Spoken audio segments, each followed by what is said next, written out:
ರಾತ್ರೋರಾತ್ರಿ ಕಳ್ಳನ ಕೈ ಚಳಕ ನೋಡಿದ್ರೆ ಬೆಚ್ಚಿ ಬೀಳ್ತೀರಿ. ಸ್ಕೂಟಿಯನ್ನ ಎಗ್ಗಿರಿಸಿದ್ದಾನೆ ಖದೀಮ.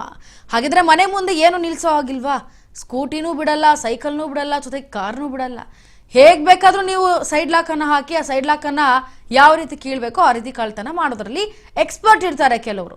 ಈಗ ರಾತ್ರೋರಾತ್ರಿ ನಡೆದಂತಹ ಈ ಕಳ್ಳತನ ಸಿಸಿಟಿವಿ ಕ್ಯಾಮೆರಾದಲ್ಲಿ ಸೆರೆ ಹಾಕಿದೆ ಎಲ್ಲಾ ದೃಶ್ಯ.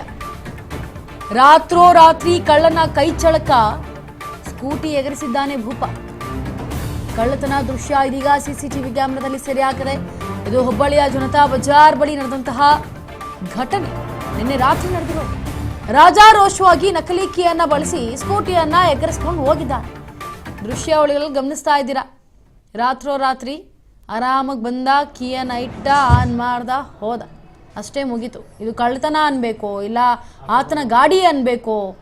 ನೋಡಿದವ್ರಿಗೆ ಆತನ ಗಾಡಿಯನ್ನು ತೆಗೆದುಕೊಂಡು ಹೋಗ್ತಿದ್ದಾನೆ, ಅದನ್ನು ನಾವೇನು ಅಡ್ಡ ಹಾಕುವಂಥದ್ದು, ಅವನೇನು ಸೈಡ್ ಲಾಕನ್ನು ಮುರಿತಾ ಇದ್ದಾನ ಅನ್ನೋ ರೀತಿಯಲ್ಲಿ ಅಲ್ಲಿ ಜನ ಕೂಡ ಓಡಾಡ್ತಾ ಇದ್ದಾರೆ. ನೋಡಿ, ಅಷ್ಟು ಸೂಕ್ಷ್ಮವಾಗಿ ಗಮನಿಸೋಕ್ಕಾಗಲ್ಲ. ಬಿಕಾಸ್ ಕೀಟ್ ಯಾರೇ ಆಗಲಿ ಆನ್ ಮಾಡ್ಕೊಂಡು ಹೋಗ್ತಾ ಇದ್ದಾರೆ ಅಂತಂದರೆ ಅದು ಹೇಗೆ ಸಾಧ್ಯ? ಅಂದರೆ ಈ ಪ್ರಕರಣದಲ್ಲೊಂದು ಬೆಳಕಿಗೆ ಬರೋದೇನು, ಅಥವಾ ಪೊಲೀಸ್ ತನಿಖೆ ಆದಮೇಲೂ ಕೂಡ ಬೆಳಕಿಗೆ ಬರೋದು ಏನಪ್ಪ ಅಂತಂದರೆ ಯಾರೋ ಗೊತ್ತಿರೋರೇ ಈ ಕೆಲಸವನ್ನು ಮಾಡಿರಬೇಕು ಅನ್ನೋದು ಗೊತ್ತಾಗುತ್ತೆ.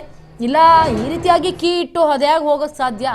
ಗೊತ್ತಿರೋರು ಯಾರಾದರೂ ಒಂದು ನಕಲಿ ಕೀಯನ್ನು ಮಾಡಿಸ್ಕೊಂಡು ಕಳ್ಳತನ ಮಾಡಿರಬಹುದಾ, ಸ್ಕೂಟಿಯನ್ನು ಎಗರಿಸಿರಬಹುದಾ ಅನ್ನೋ ಒಂದಷ್ಟು ಸಂಶಯಗಳು ಬರುತ್ತೆ.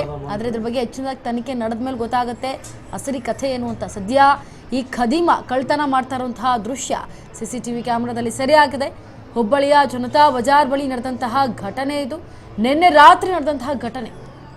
ರಾಜಾರೋಷವಾಗಿ ನಕಲಿ ಕೀಯನ್ನು ಬಳಸಿ ಅಲ್ಲಿಂದ ಸ್ಕೂಟಿಯನ್ನು ತಗೊಂಡು ಎಸ್ಕೇಪ್ ಆಗಿದ್ದಾನೆ.